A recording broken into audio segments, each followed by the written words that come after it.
Et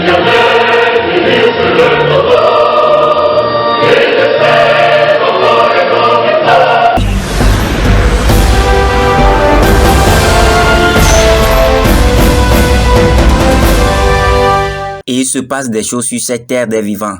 L'histoire que je m'en vais vous raconter est celle relevant de la famille Mebounou, feu Mebounou Kpadé Clément, qui de son vivant avait consacré toute son énergie à hisser les couleurs de notre équipe étoile filante et l'équipe nationale dans le domaine du football. Au lieu que cette mort réunit la famille, il s'installe un désordre organisé et entretenu par un camp contre la fille aînée Sylvie du feu Mebounou Kpadé Clément. Usant d'intelligence, la partie constituée de la veuve a réussi à duper les morguiers d'une part pour reprendre le corps la même nuit avant de cajoler les prêtres à célébrer la messe funèbre pour l'inhumation du cœur le samedi 16 octobre 2021. La question qui se pose restera certainement la problématique de l'héritage laissé par le défunt. Les risques de manipulation testimoniale ne sont pour autant pas à écarter vu tout le flou qui entoure cette affaire. Nous laissons la chance d'écouter la fille aînée Sylvie du feu Mebounou Kpadé Clément. Papa Mebounou, c'était le grand footballeur. Mebounou Kpadé Clément, et c'était un grand footballeur qui a servi le Togo. Normalement, le Togo devait le décorer, hein? Mais ils l'ont laissé, ils l'ont traîné comme un chien, ils l'ont mal enterré. Et moi je trouve que ça me fait mal, ça me fait trop mal. Un monsieur qui a servi le Togo, au lieu de l'enterrer proprement, dignement, ils l'ont enterré comme un chien pourri. Moi, j'ai trouvé ça, c'est pas acceptable. Maintenant, quand j'ai demandé que, depuis que je suis arrivé, mon petit frère, qui est le 5e de la famille, qu'est-ce qu'elle permet à faire? Même pas. Me dit, ma grande sœur, je t'accompagne à la morgue. Quand tu es arrivé, je t'accompagne à la morgue. Je n'ai pas vu le corps de mon père. Donc, quand j'ai vu que ça commençait à faire le désordre, on a fait la réunion. J'ai dit, bon, moi j'ai acheté le cercueil. Ils m'ont dit, non, il ne veut pas mon cercueil. J'ai dit, c'est pas grave. Mon père a demandé, étant vivant, il fallait qu'on l'enterre à côté de sa mère, son frère et ses sœurs à Vepozo. J'ai dit, bon, on va enterrer papa là-bas. Ils ont dit, non, on va enterrer papa à Yokoué. J'ai dit, mais à Yokoué, on n'a personne de notre famille qui habite à Yokoué. Ses vêtements propres, élégants, et les chaussettes, et tout pour que on va habiller papa, parce que c'est quand même quelqu'un qui a servi le Togo. Donc, il faut quand même l'habiller bien. J'ai acheté un cercueil, très bien, par rapport les cercueils que j'ai vus tout à l'heure sur les réseaux sociaux, ça n'a rien à voir. Pour vraiment un grand footballeur de Togo. Hier, le jeudi, parce qu'on a fait d'abord une réunion, on s'est conclu que mon père va être enterré à Vepozo. Et le jeudi matin, j'apprends qu'ils vont aller enterrer ailleurs. Donc moi, je suis allé au tribunal. J'ai fait une plainte. Donc, le papier que le procureur m'a donné, d'aller récupérer le corps, aller déposer à la morgue. Donc, quand tu déposes le corps à la morgue, le corps ne m'appartient plus. Ni le huissier, ni, comment on appelle, la femme de mon père. Donc, on devait s'asseoir, discuter, s'entendre que voilà, on a décidé que on va enterrer tel endroit. Est-ce que telle personne est d'accord? Là, ils m'ont même pas attendu. Ils sont allés chercher le corps. Et il y a sa femme, il y a toujours le fils bâtard de Fabrice, qui n'est pas le fils vraiment de mon père, mais bon, c'est mon père qui l'a élevé. Et, et son chéri qui couche avec lui, là, Cyprien qui a pris le dessus dans la maison. Donc, c'est eux qui sont partis. Et moi, je suis sûre et certaine qu'ils ont misé l'argent. Et en plus, ils n'ont pas enterré le corps à Vepozo. Ils ont enterré le corps à... Comment on appelle? À Yokwe. Or que ils ont menti qu'ils sont entendus avec moi. Quand tu t'entends avec quelqu'un, vous asseyez, vous discutez. Comment est-ce qu'ils ont fait pour pouvoir prendre le corps à la morgue? Ils ont dû payer les mortiers aussi. Ils sont passés par quelque part. Hier, nous étions à Tokyo Séminaire, oui. Dans l'église, oui. Quand vous avez fait expulser le corps pour le retour de la morgue. Oui. Et comment s'est passé qu'ils ont pu retirer le corps au niveau de la morgue? Et moi, je pense qu'il y a une des fils de mon père qui était là-bas et qui a dit qu'il va appeler les gens pour venir faire le bordel. Et moi, je pense qu'il y a eu des fuites. Il y a eu des fuites, donc les gens sont partis. Mais, normalement, le prêtre ne devait pas reprendre le corps à l'église. Vu le papier qui est écrit. Mon père, il se fait abandonner à la maison. 4 jours, sa femme n'est pas là. Il ne mange pas. Et moi, je me rappelle, en 2006, je suis venue à Lomé. Sa femme m'a demandé si je peux lui trouver un blanc en France, que papa ne bande plus. Déjà, j'ai trouvé ça vraiment gonflé de sa part. Bon, j'ai laissé. Et là, ce que j'ai trouvé, c'est le petit frère de mon père couche avec sa femme. Ils sont de même père, mais pas de même mère. Donc, c'est ça qui a amené la mort de mon père. Donc, mon père, il s'est fait piéger, hein, par une femme malhonnête, une femme, je n'ai jamais vu des gens de ce genre, quoi, sur cette terre-là. Elle est méchante, parce que elle traite papa, que papa n'a pas d'argent, papa n'a jamais s'est jamais occupé d'elle, et en 2018, elle me menace, elle me téléphone, elle m'a menacé au téléphone, viens prendre ton père et tu vas lui louer une maison. En 2018.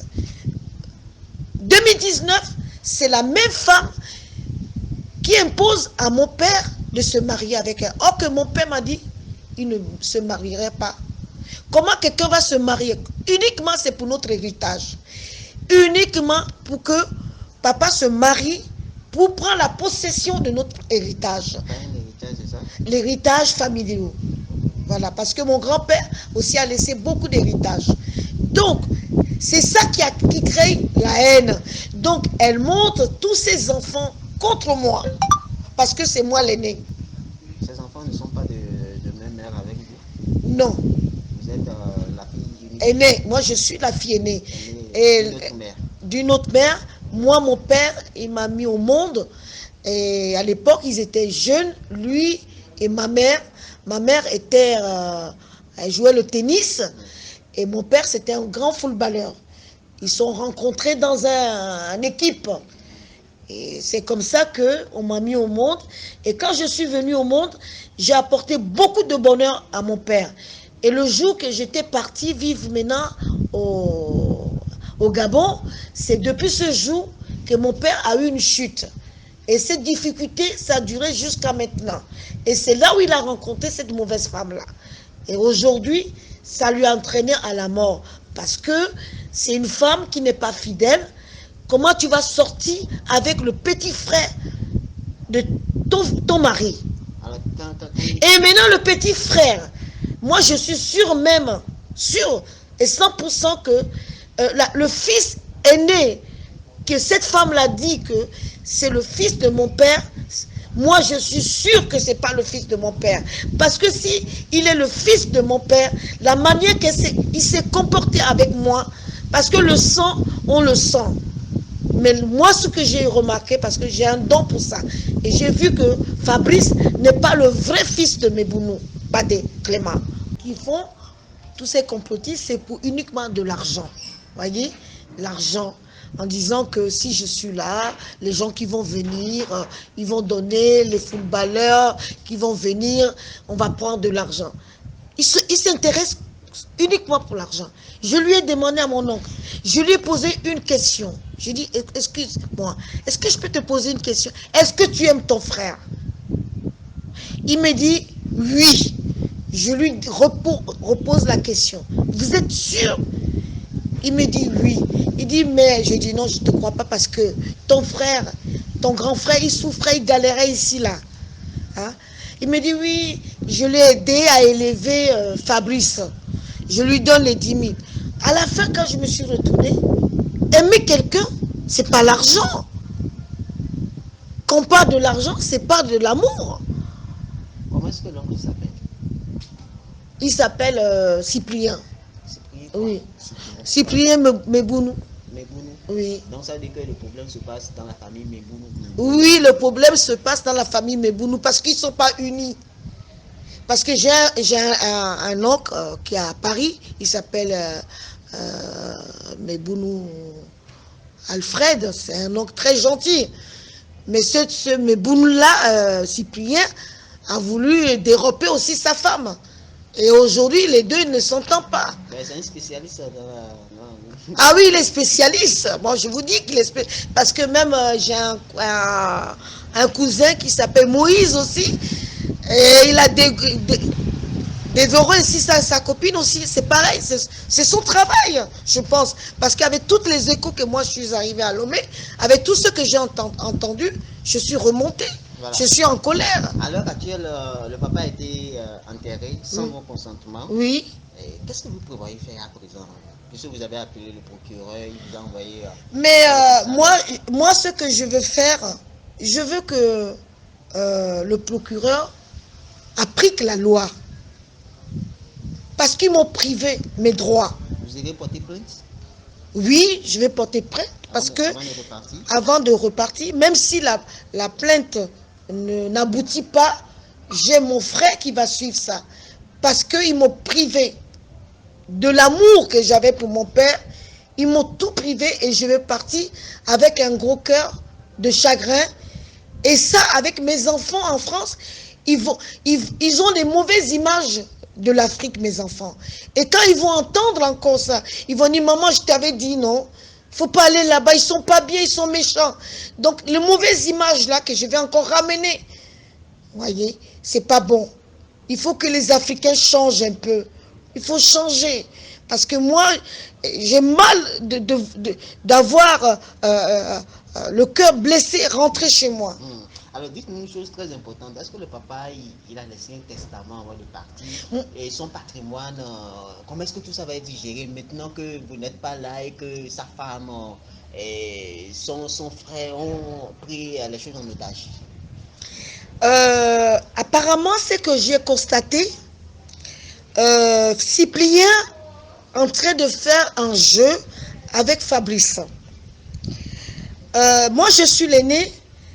Mais j'ai vu que Fabrice, il fait un peu une grosse tête. C'est lui le petit, mais il essaye d'écarter la grande en disant que c'est lui. Donc, c'est les mêmes jeux qui font les deux, Cyprien et Fabrice. Voilà. C'est ça que je dis.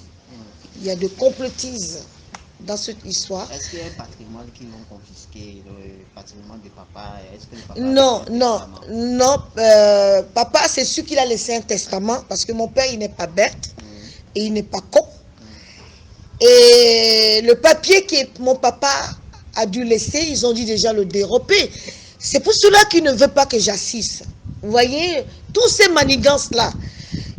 Parce que mon père, il a dû laisser quelque chose parce qu'ils ont fouillé les affaires de mon père. Moi, je ne sais rien. Voilà. D'accord. Le message est... Ils ont déposé le corps de mon père enterré à Yokwe. Et j'ai appelé le procureur. Donc le procureur, il m'a dit qu'il fallait que j'aille au commissariat. Maintenant, j'arrive au commissariat. Il n'y a personne au commissariat. C'était quel commissariat? Commissariat, le 9e arrondissement. Okay. Donc, il n'y a personne pour aller intervenir. Donc, à la fin, je me suis retrouvée seule, dans mon chagrin, dans ma détresse, parce que j'ai passé la journée de jeudi et vendredi à monter un dossier pour au moins enterrer mon père dans la dignité et propre. Parce que là, on l'a enterré.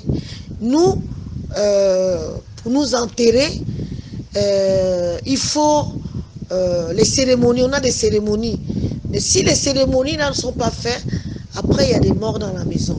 Donc, c'est pour ça que je tenais à tout prix que récupérer le corps, réunir les tantes. Parce que j'ai une tante qui est arrivée depuis du Bénin. Donc, il fallait lui faire une cérémonie d'abord familiale avant. Parce que la femme, elle croit que si elle est mariée avec mon père, qu'elle a fait les enfants avec mon père, elle n'a pas le droit. Ils sont mariés légalement? Non, parce qu'ils ont fait un mariage à l'église. À l'église. Voilà. Et Ils sont aussi allés à la mairie? Je ne sais pas. Parce qu'ils sont partis à l'église parce que mon père, c'est pour juste qu'il aille prendre la communion. Et au départ, mon père ne voulait pas. Parce que mon père connaît beaucoup que cette femme-là est pas bien. Donc, il ne voulait pas se marier. Et le jour qu'ils sont mariés, tu vois même mon père, il était devenu comme un squelette. Quand on le voit, on ne peut même pas le reconnaître. Ça prouve qu'il est délaissé, il a le chagrin, il a dû remarquer que sa femme sort avec son petit frère. Donc, ça peut faire, quelqu'un peut être déprimé, quoi. Voilà. Si on comprend bien, vous êtes rentré de la France pour enterrer mon père, et je n'aimais pas. Ce que vous n'avez pas pu faire. Voilà. Si on comprend bien. Oui, et ça me fait mal. Donc, vous n'avez pas pu rencontrer, pu prendre le corps, organiser les obsèques comme rien, se doit. Non. Donc, ça veut dire que la femme de votre père et votre oncle, qui justement sont avec elle, vous ont privé de ces obsèques. Voilà, ils m'ont privé de ça. Parce que c'est quand même mon papa. J'ai le droit quand même de voir le corps, hein, d'assister. Parce que quand ils ont pris aujourd'hui le corps, hein, aller enterrer sans ma présence, est-ce que c'est logique? Est-ce que c'est normal?